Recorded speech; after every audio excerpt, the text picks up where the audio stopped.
As for the Ukraine's membership in the European Union, we have to make one important decision because on the one hand we say that every country has a right to determine their own future, but on the other hand we emphasize that Ukraine must satisfy all the requirements related to joining the European Union. And I believe it is going to be a very serious topic that I'm going to raise when I meet with President Zelensky on Friday. On the one hand, we support Ukraine in this regard. On the other hand,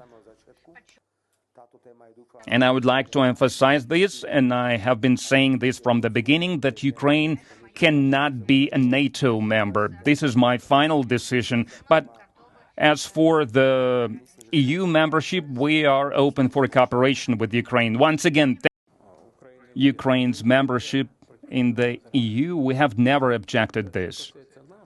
As for NATO, it's a different matter.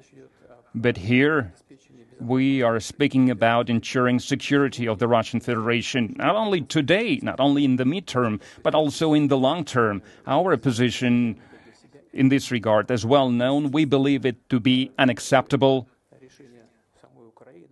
Of course, it's up to Ukraine. How do they want to ensure their security? But this security, as it's stipulated in foundational documents, security documents that concern Eurasian security, one country's security cannot be ensured at the expense of someone else, in this particular case, at the expense of the Russian Federation. So there are some options for ensuring Ukraine's security, and we have also discussed this in Anchorage, and I believe we can find a compromise in this regard.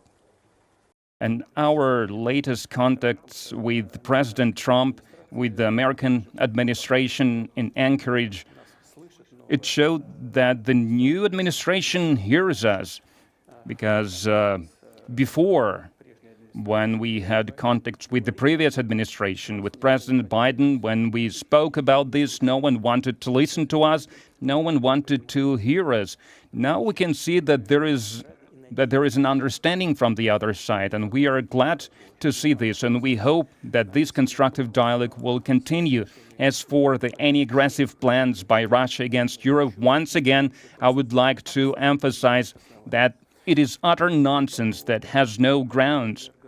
As for the attacks against the energy infrastructure perpetrated by Ukraine, for a long time, nothing was done against civilian infrastructure, especially during the winter period. And we have tolerated it for a very long time when Ukrainian forces were attacking our civilian sites. Only after that we started to respond in kind. And, well, yes, we are responding in earnest. This is true. To be very harmful to us, we want to cooperate going forward in the field of energy. We are interested in receiving supplies of Russian gas, of Russian oil.